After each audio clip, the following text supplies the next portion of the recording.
Hello, and welcome to Jeron Electronic Systems Provider 790 Troubleshooting for Service and Maintenance webinar. My name is David Majorowski, and I will be your presenter for today's webinar. The objectives for today's webinar will be to review the structure of the Jeron Nurse Call J-Bus network, cover the necessary tools and equipment to service a Provider 790 system, identify the correct cabling of Cat5 and Cat6 wire, identifying the diagnostic LEDs and diagnostic calls from the nurse console, how to remove, replace controllers such as room controllers, console controllers, and zone light controllers, R-bus stations such as patient stations, duty stations, and staff stations, P-bus devices, such as dual aux jack stations and code blue stations. And finally, Jeron IP devices, like a 7991 Ethernet switch and a 7993 790 gateway. You will learn how to use Provider 790 administration to add or replace 790 gateways and identify multiple failed devices.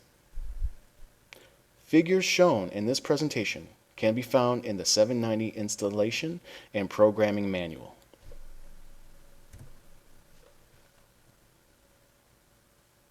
Here we can see the quick overview of the wiring hierarchy of the Jeron Provider 790 system.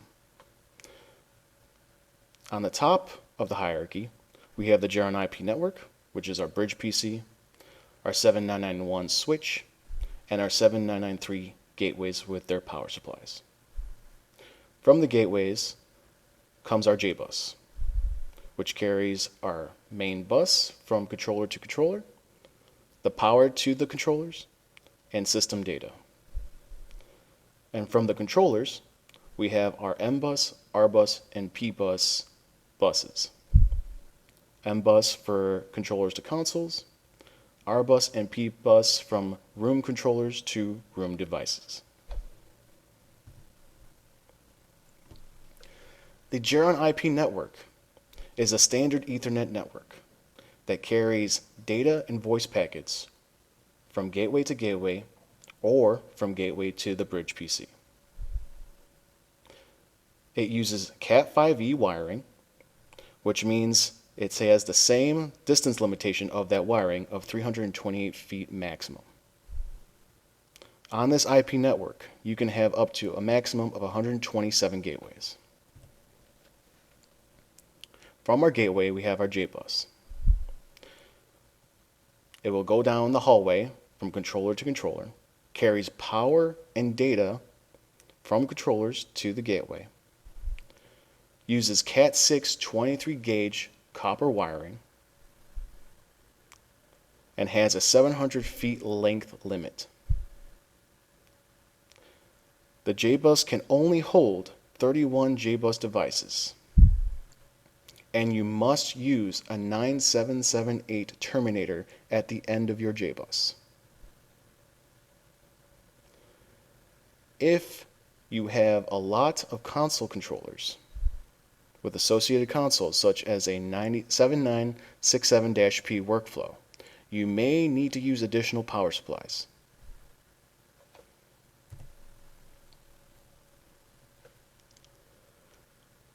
Please note that every controller that you receive from Jeron will have an associated 4-inch factory Cat6 cable that you will use to connect from the controller to this 9779 splitter. It is imperative that you always use this cable. If you find that there is a longer cable in its place, that will drastically reduce your J-bus length limit. So as always, use this 4-inch cable at every controller. Our R-bus is from the controller to calling devices. This bus can use Cat5e or better wiring and has a 100-foot maximum limit. You can have up to 10 audio stations, so 10 R-bus stations connected to a room controller. The P-bus, for peripheral devices,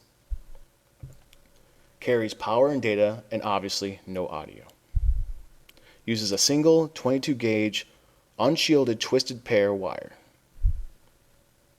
It has a 100-foot length limit, and you can have up to 15 devices per P-bus.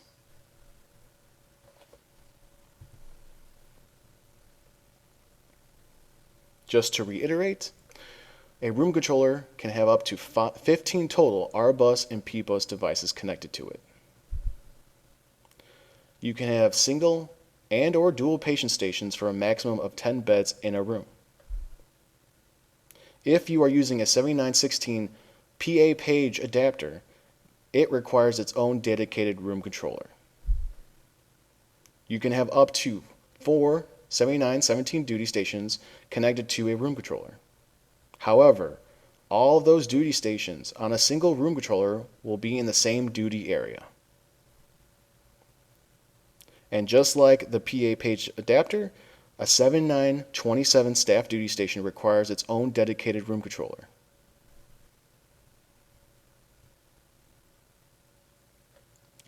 The M-bus is for console controllers connecting to their console or workflow stations. It carries power and data just like our bus and uses Cat5e or better wiring. You only have a 100 feet length limit, and there's always one console or workflow attached to each console controller. So one M-bus device per M-bus. Here you can see how it all fits together. A fully loaded gateway has 31 J-bus devices with a mixture of console controllers, zone controllers, and room controllers.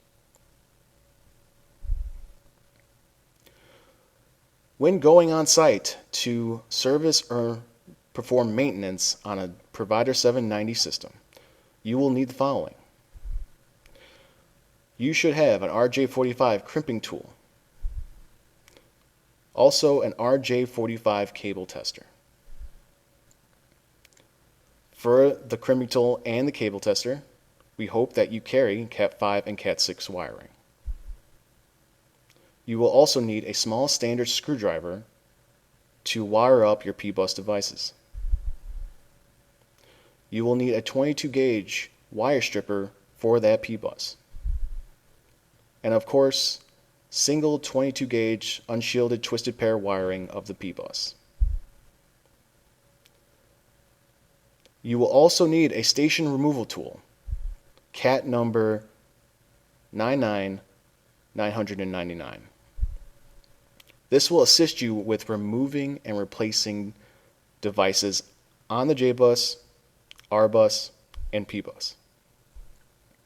And lastly, you will need a Windows 7, 8, or 10 laptop with Provider 790 administration software installed. In the Provider 790 troubleshooting section, I will show you what incorrect Cat5, Cat6 cabling can look like at a facility. At a facility with broken wiring, you will need to identify broken cable and damaged 9779 splitters. We will learn what the different diagnostic LEDs will tell you from each device. We will go in depth on how to troubleshoot failed devices. Then, if they need to be replaced, on how to replace devices. And then use Provider 790 admin troubleshooting and programming software. And lastly, we'll be using that software to run advanced J-bus diagnostics.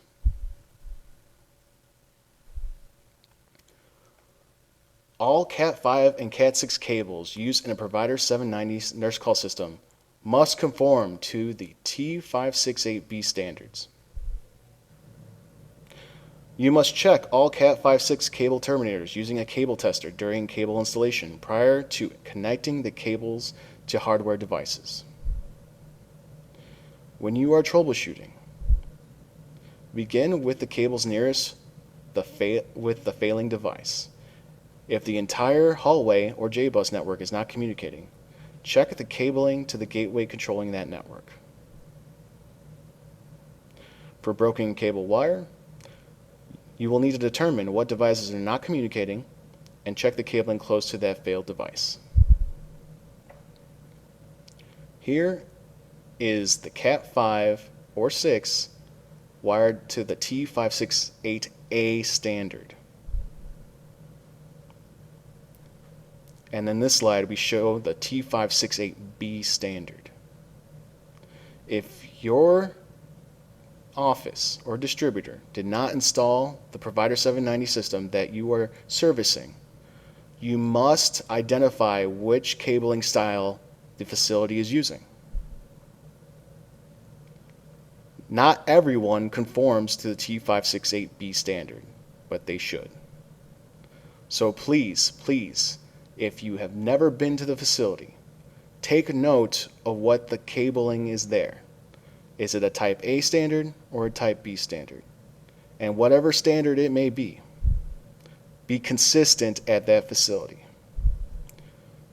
If a facility has a type A Cat5 or Cat6 wiring and you install a type B Cat5, Cat6 wiring, then you have made a crossover cable, which may damage devices.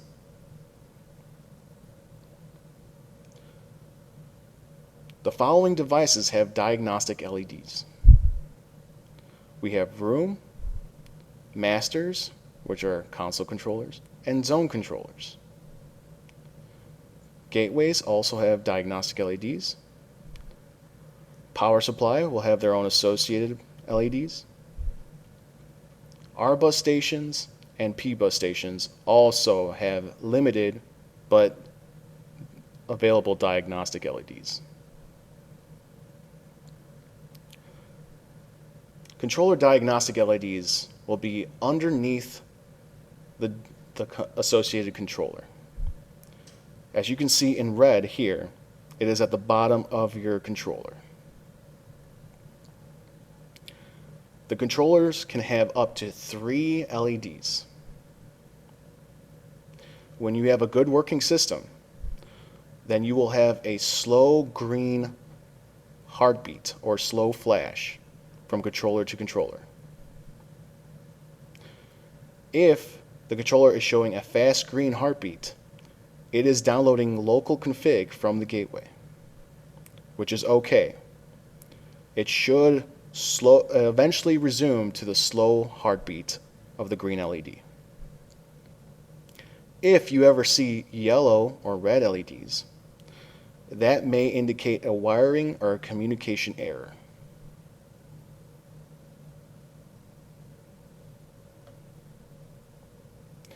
The gateway has its own diagnostic LEDs. As you can see in the diagram here, a 7993 gateway has a D1, D2, and D3 diagnostic LED. And also, you have the digital audio channel connect LED showing which audio channels are being used at any given moment. In this slide, you can actually see what it looks like. Usually,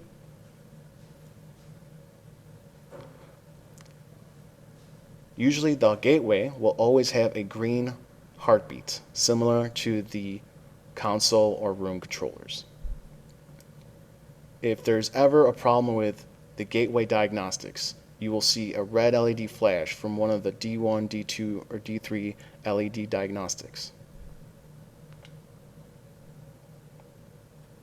On a 7995A power supply, we have 3 LEDs for diagnostics. We have our ground fault LED, our DC power LED, and our battery charging LED.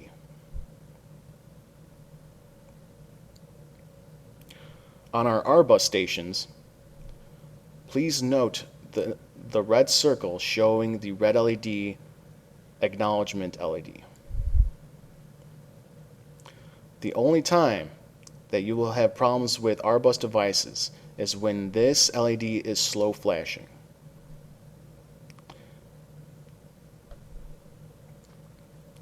For a 7916 PA page,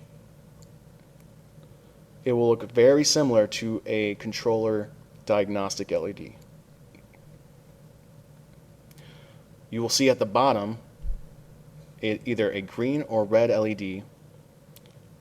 A regular green heartbeat obviously means that it's working fine.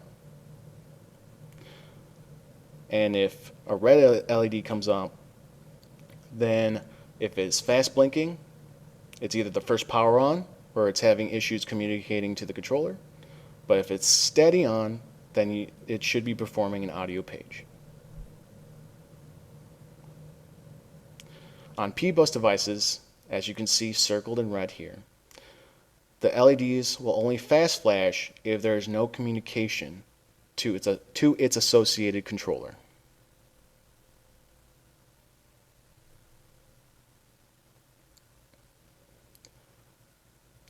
Here we see a list of all the diagnostic calls that may come up servicing your Provider 790 system.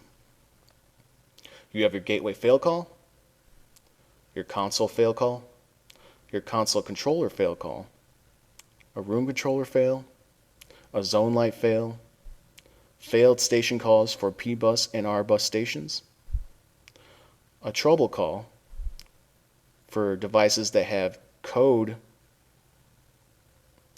low battery calls, ground fault calls, and power fail calls. Please note that every diagnostic call in 790 has an associated priority number, as shown here. Usually, no one moves these calls from system to system. However, you may encounter some systems where they have moved these calls. So please be aware that not all systems may have the same locations for these diagnostic calls.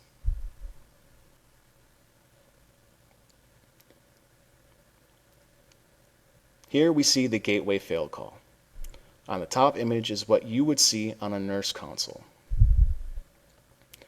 There are two possible causes of a gateway fail call. Either the gateway has lost power, or more than often, there is a network communication problem. When you see this call on your nurse console system, the very first thing you should check is to see if that gateway is powered on. If it is not, then please power it on and see if the gateway fail call clears. If the gateway is on and its associated controllers are working, then you will need to check the network communication between the gateway and the 7991 switch.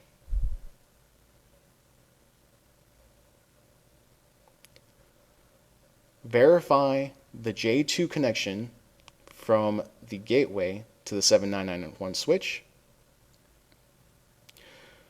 If the cable is secure and it's still showing a gateway failed call, then you will need to take a laptop and connect to that gateway directly at its J2 port and verify that it can still communicate.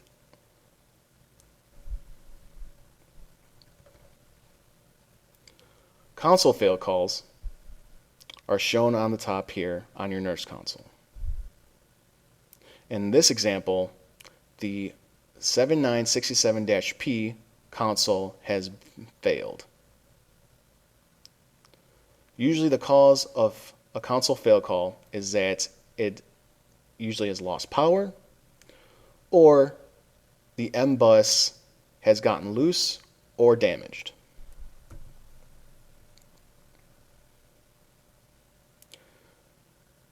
In order to clear a console fail call, you must go to that console and verify that it is powered on.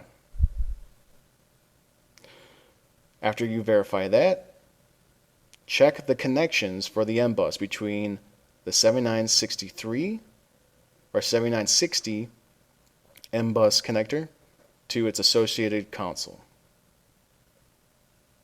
If you need to, test the RJ45 wiring. If the console is damaged, you should swap the associated console that is affected with a known good console and see if the issue persists. If you take a good console and put it in the damaged console's place and it is still not working, then the issue may lie with the 7960 or 63 controller. Here we can see an example of a console controller fail call. A console controller can fail when it has lost power, when it has failed to communicate on the J-bus, or if there's a hardware failure on the controller itself. If the controller has lost power, power down the gateway and check the J-bus connections and the 9779 splitter between that console controller and other controllers. If it is a communication failure, you will not see there will be no green diagnostic LED on the console controller. And once again, check the wiring on the J-bus between the controller before and after the console controller. And if there's a complete hardware failure, there will be a red diagnostic LED on the console controller.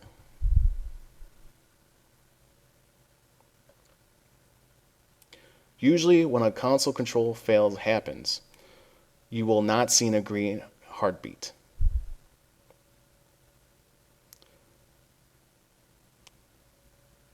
In order to resolve this issue, I highly recommend that you take a known good 7963 console controller or 7960 if that's in its place and swap it in that J-bus position.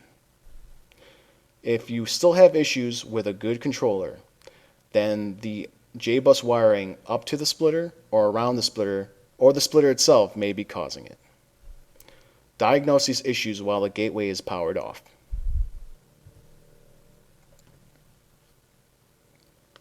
Here we can see a room controller fail. On the top, the nurse console shows our room and the room controller that has failed, which is room 101. Just like the console controller, a room controller fails when it has lost power, when it has failed to communicate to the gateway, or if there's a catastrophic hardware failure, such as from a lightning strike. When a room controller has lost power, you will not be able to see any J-bus diagnostic LEDs, so please check your J-bus connections around the splitter and to the splitter from the controller.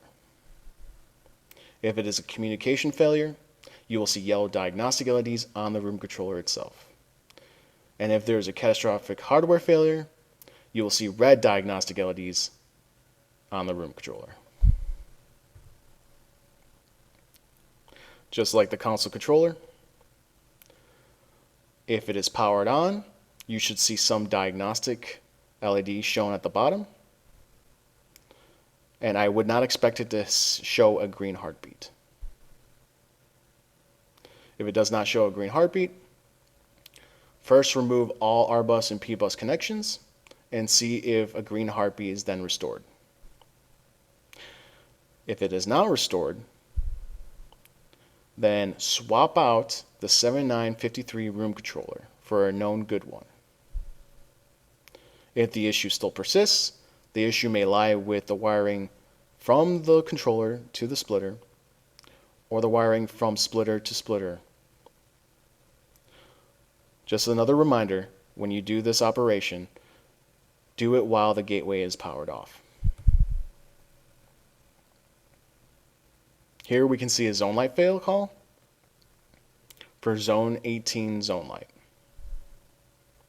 Just like the other controllers, 3 things can cause a zone light fail call.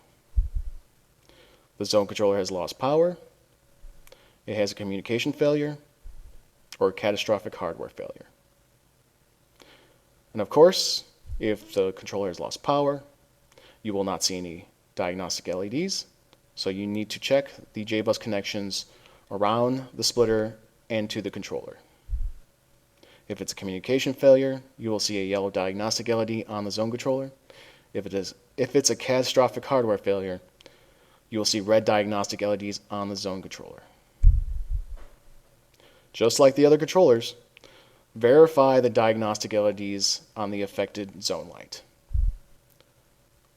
I would not expect to see a green heartbeat at this particular zone light.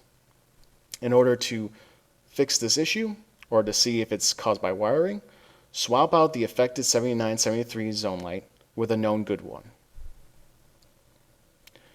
If that does not resolve the issue, then check your J-bus wiring from the controller to the splitter, and then from the splitter to other controllers. As always, do this while the gateway is powered off.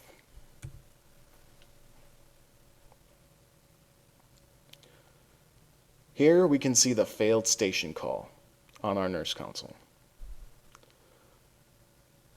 So we have a failed station in room 101. 2 things can cause this failed station call. Either the P-bus or R-bus station has lost power, or the R-bus or P-bus station has failed to communicate to its associated controller. If the P-bus or R-bus station has lost power, check the P-bus or R-bus station at that room to see if it's powered on with its associated nightlight. If it's a communication failure,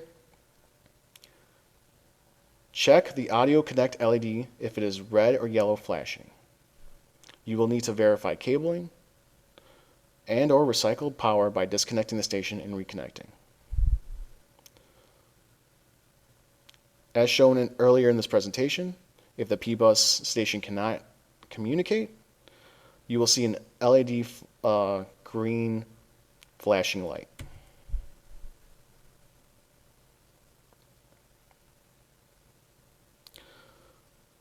As shown in the circles for the R-bus and P-bus stations are its associated nightlight LEDs. The nightlight LED will illuminate when it is powered on. If it is not powered on, or if it's dim, check the R-bus or P-bus connections to that station. If it is powered on and the connections look good, swap out its associated device with a brand new one and see if the failure clears.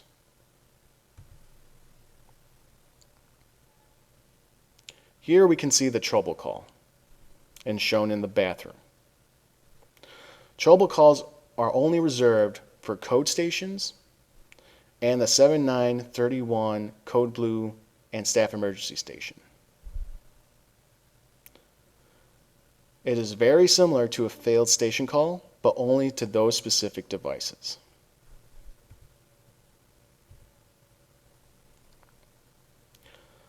Just like the failed station call, verify that each code or 7931 code staff emergency station has a nightlight illuminated on its device.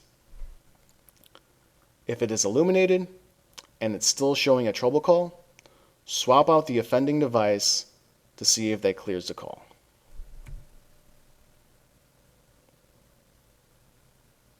Here we see the low battery call.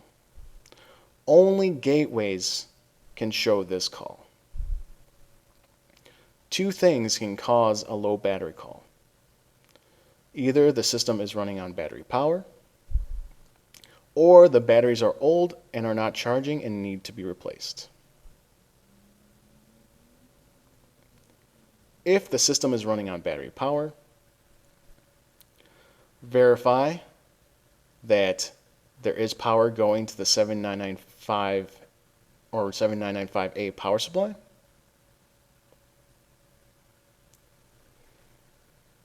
Or if the batteries needs to be replaced or charged, verify that the battery charge LED on the power supply is illuminated. If you need to replace the battery, you will need to remove the metal enclosure. First, unplug your power supply from the AC line and verify all switches are set to off. Circled in red here are 4 Phillips head screws you will need to remove.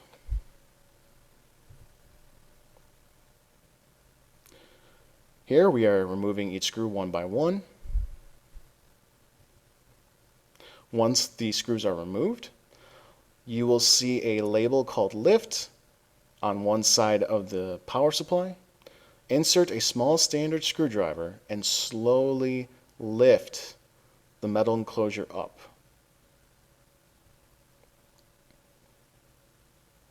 This, as shown here, is the proper way to remove the cover. Once the casing has been removed, unplug the positive terminal first, and then the negative terminal.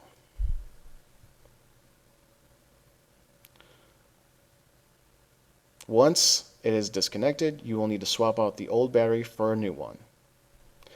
If you are replacing a battery for a 7995A power supply, you can call us and order the Jeron CAT number 14602. In any case where you cannot reach us or order that specific battery from us, the model of the battery is from Interstate Batteries, model number SLA 1015. It is 12 volts, 2.3 amp hours for 20 hours with a max charge current of 0.7 amps. If you go to a facility that does not use the newer 7995A power supply and you need to replace the batteries, you will need to get the Power Patrol battery model number SLA 1005. It takes 12 volts and can deliver 1.3 amp hours of power.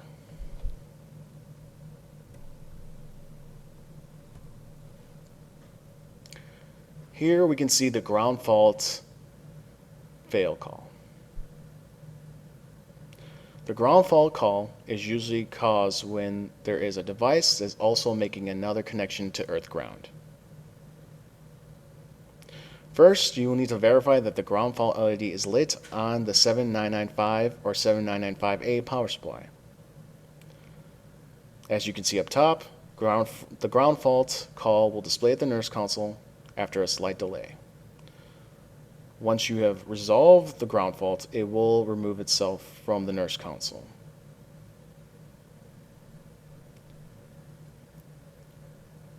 To see if the ground fault is on the J-bus itself, power down the gateway and disconnect its J-bus and power back the gateway.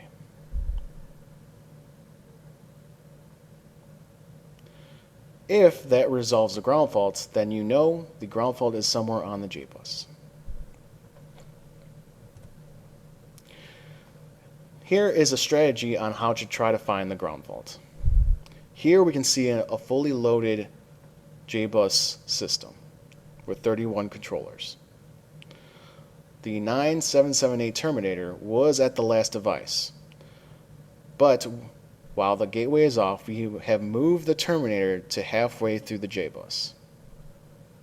If the ground fault is cleared after moving the terminator, then that will tell you that the ground fault lies on the second half of the J-bus. Repeat this procedure until you can identify the offending controller or device that is producing the ground fault.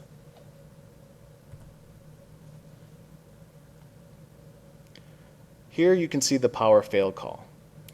Only gateways will show a power fail call on a nurse console. Two things can cause a power fail. The supervision cable from the power supply to the gateway could be faulty or disconnected, or the power supply has failed. If the supervision cable is disconnected or faulty, go to that gateway and its associated power supply and see if the J204 connector is seated and has no open or shorts. If the power supply has failed, verify that the AC power is present on the wall jack, and verify that the AC power is indeed plugged into the power supply.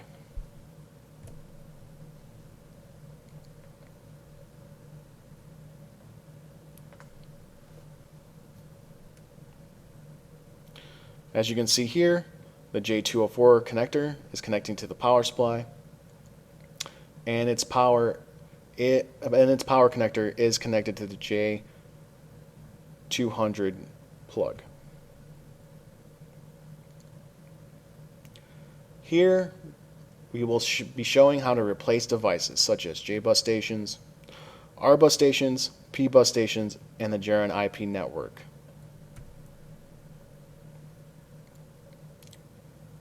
If you only see one J-bus device failed on a system,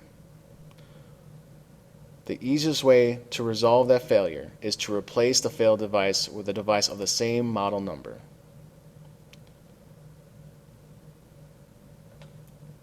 If 2 or 3 J-bus devices fail, and the devices are on the same J-bus, but they are not the same failed type of device.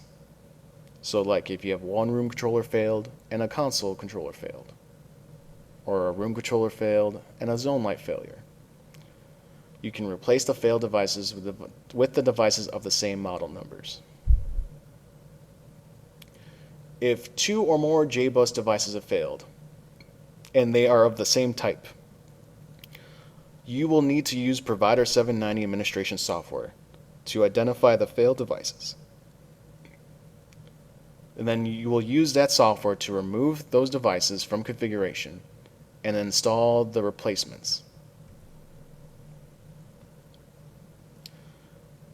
In order to remove a controller or J-bus station, you will need to identify the removal slot underneath the J-bus controller. Here you can see them circled in red.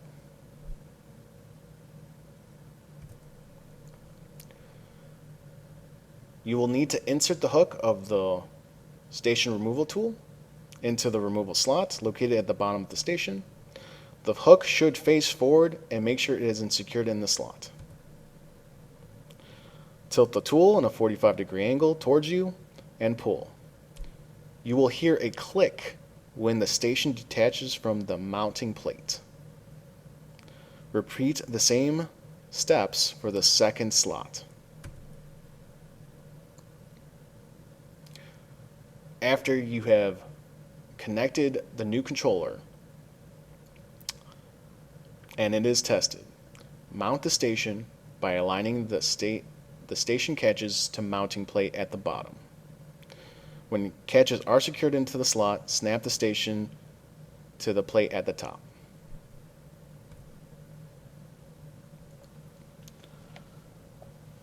Replacing R-bus stations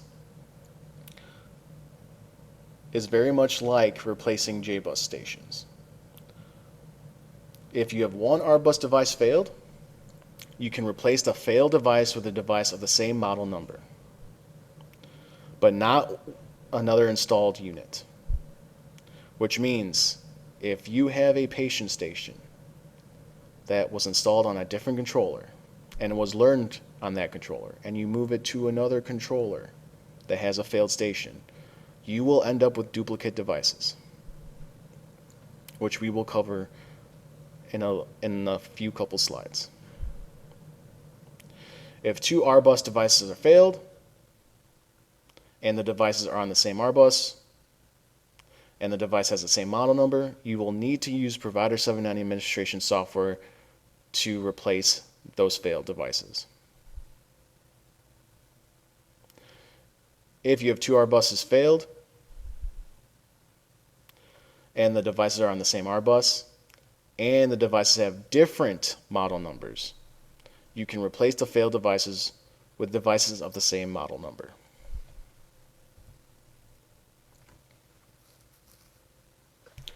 As you can see, in order to remove R-bus stations, you need to identify the removal slot on the sides of the patient station, or of the R-bus station.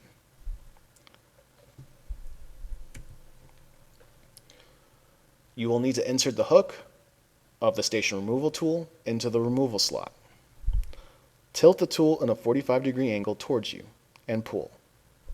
You will hear a click when the station detaches from the mounting plate, and you will need to repeat the steps on the other side of the R-bus station. Once you have reconnected the R-bus wiring to the R-bus station, and it is tested, mount the station on the wall by aligning the station catches to mounting plate at the bottom. When catches are secured into slots, snap the station to the top of the plate at the top.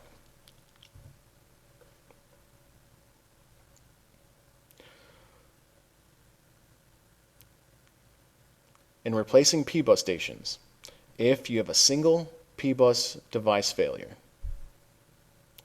you can replace the failed device with a device of the same model but not installed on the same network or J-bus system, or you will get duplicate devices. If multiple P-bus devices failed and devices are on the same P-bus and they have the same model numbers, you will need to program them with provider 790 administration. However, if all stations are programmed identically, including call types, remove cancel operation and audio routing, replace the failed devices with the devices of the same model number, and reprogramming is not necessary. If the devices were not programmed identically, you will need to pre-program them using provider 790 administration or 7990. If multiple P-bus devices failed and devices are on the same P-bus and devices have different model numbers, replace the failed devices with devices of the same model number.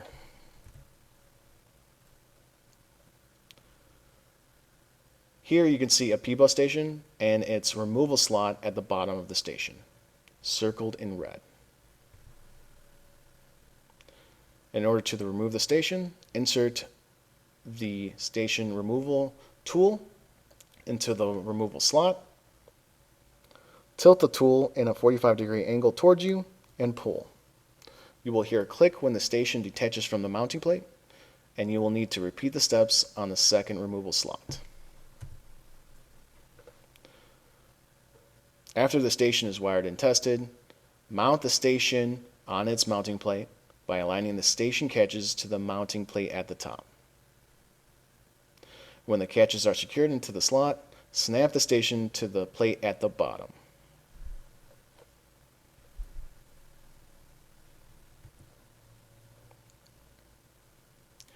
Here you can see what happens when you move R-bus or P-bus devices from one controller to another before removing it from that room. Duplicate devices will be highlighted in a light blue shade. However, it will not show you which device is actually supposed to be on which controller. So for instance, I have moved the 7924 patient station to the bathroom room controller.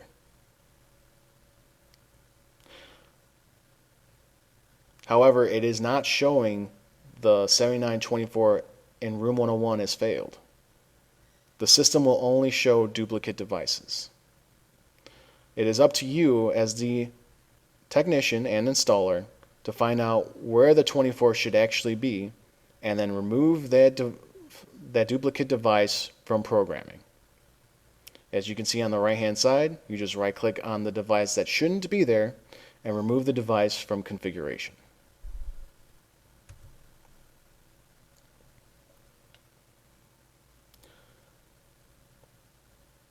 Here we will be showing how to replace a gateway or a 7991 switch. If a gateway fails, please contact us to cover troubleshooting to make sure the gateway has indeed failed. If the switch has failed, then all you will need to do is obtain a new switch from Jeron and swap out the old switch with the new one. Verify its J21 power connector is secured from the 7995A power supply, and then reconnect all Ethernet connections from the gateways.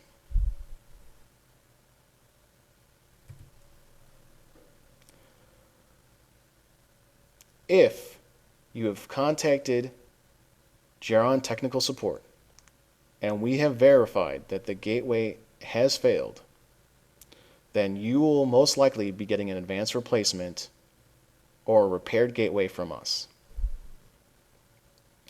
What you need into replacing a gateway,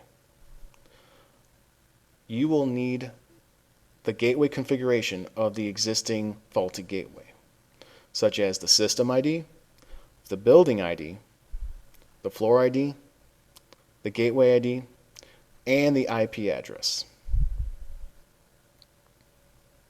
You will also need the backed up Provider 790 administration configuration file of the existing system.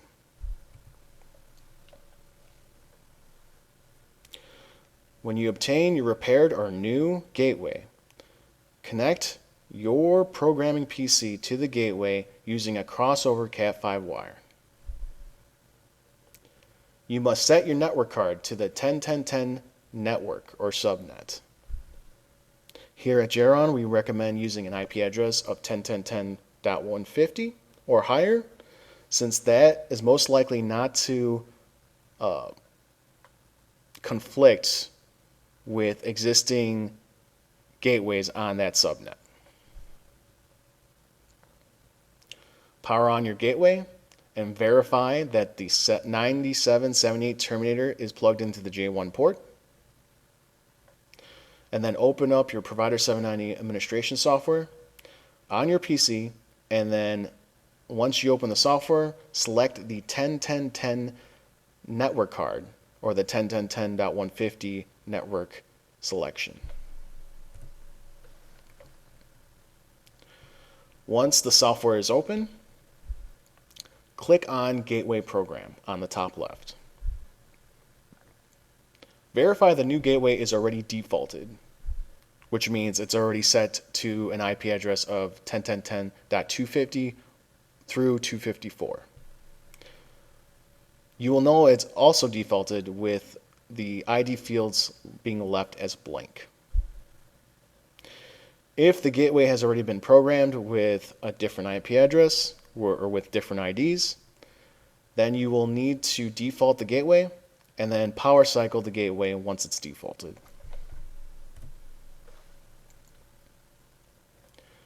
After power cycling the gateway, enter in the old gateway's configuration, such as its previous system ID, building ID, floor ID, gateway ID, and IP address.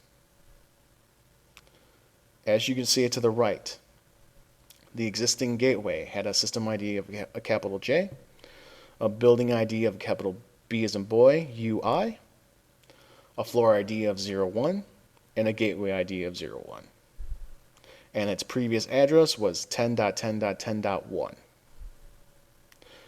Once all this information is verified, hit Program to set the configuration.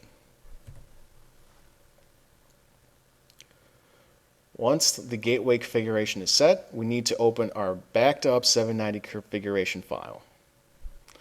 In order to do that, go to the software, click on the file menu, click open, and click on your most recent backed up configuration file. As you can see in the example, that name is added gateway number 2.cfn. Once our configuration is open, we need to send global config to our new gateway. Once that's completed, then we send locals to the new gateway with the matching system, building, floor, and gateway IDs. You will right-click on that gateway and then send local config to this gateway only. Once globals and locals are sent, power off your new gateway and replace it with the existing gateway. Reconnect your J1, your J2, J204, and J200 connections. Once everything is connected and powered on, check the diagnostic LEDs on your controllers and place test calls on your replaced gateway to verify its operation.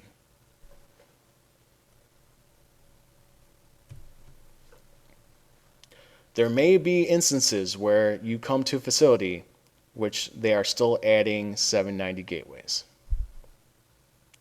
In order to add a gateway to an existing system, you will need the following information. You will need the gateway configuration of the existing gateways, such as their system ID, their building ID, and the Jeron subnet that they're communicating on.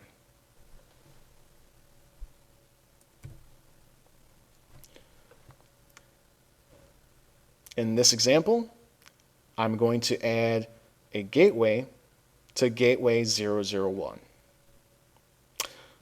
The existing gateway has a system ID of a capital J, a building ID of capital B as in boy, UI, and it is on the 10.10.10 subnet.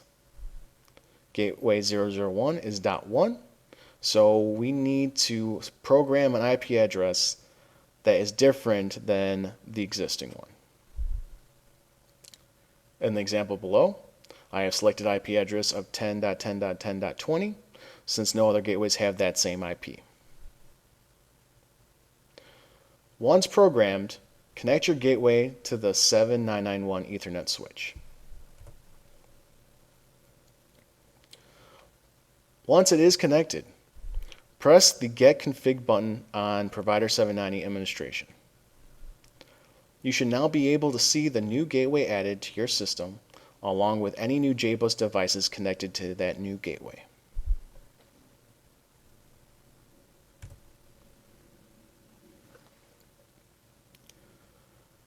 Here we will show how the diagnostics calls show on the Provider 790 administration software. As you've seen before, that we have a gateway fail with our new gateway, and in our Provider 790 administration software, that gateway that has failed is now highlighted in red.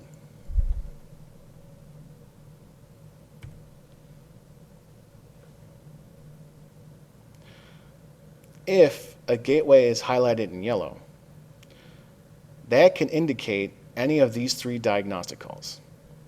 It could be experiencing a low battery, a power failure, or a ground fault.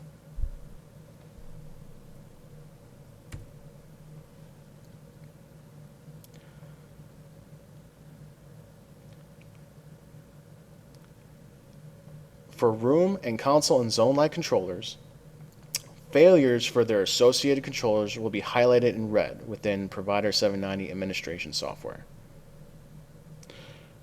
For the Provider 790 administration example, as you can see on the left, room 101 is failed, which should correspond to the top right image of room 101 room controller fail call.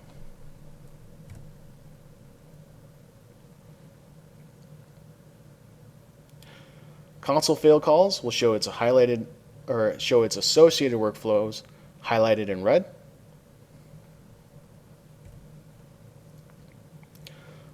Failed station calls will show its associated R-bus and P-bus station and the controller it's connected to highlighted in red as shown below.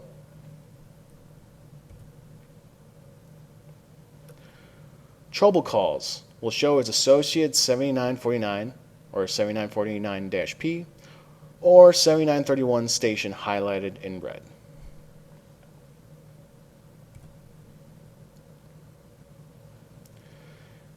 In certain cases, such as lightning strikes or other power events, you will need to investigate which devices are causing J-bus, R-bus, M-bus, and/or P-bus errors. Advanced J-bus diagnostics can reveal those errors.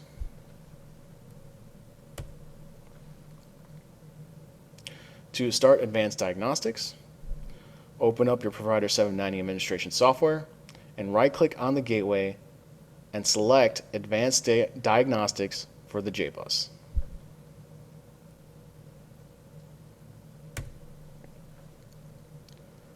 Once the diagnostics is complete, you will see the Advanced Diagnostics results window.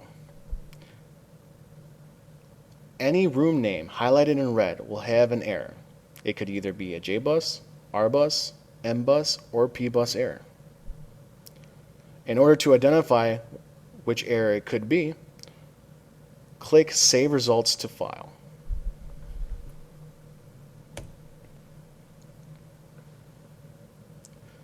The saved results will be in a notepad.txt format, and diagnostics will start with the controller closest to the gateway. For this example, ultrasound A is the closest controller with the highest J-bus voltage.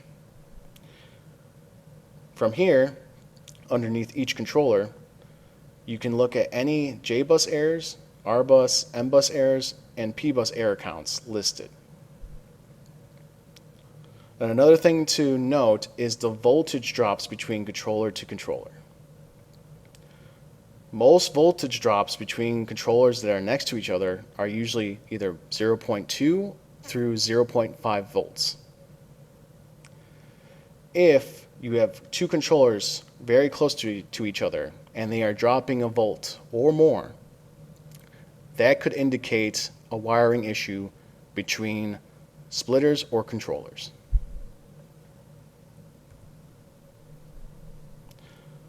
Once again, I thank you for attending this maintenance and service webinar. I appreciate your time, and please everyone have a great day.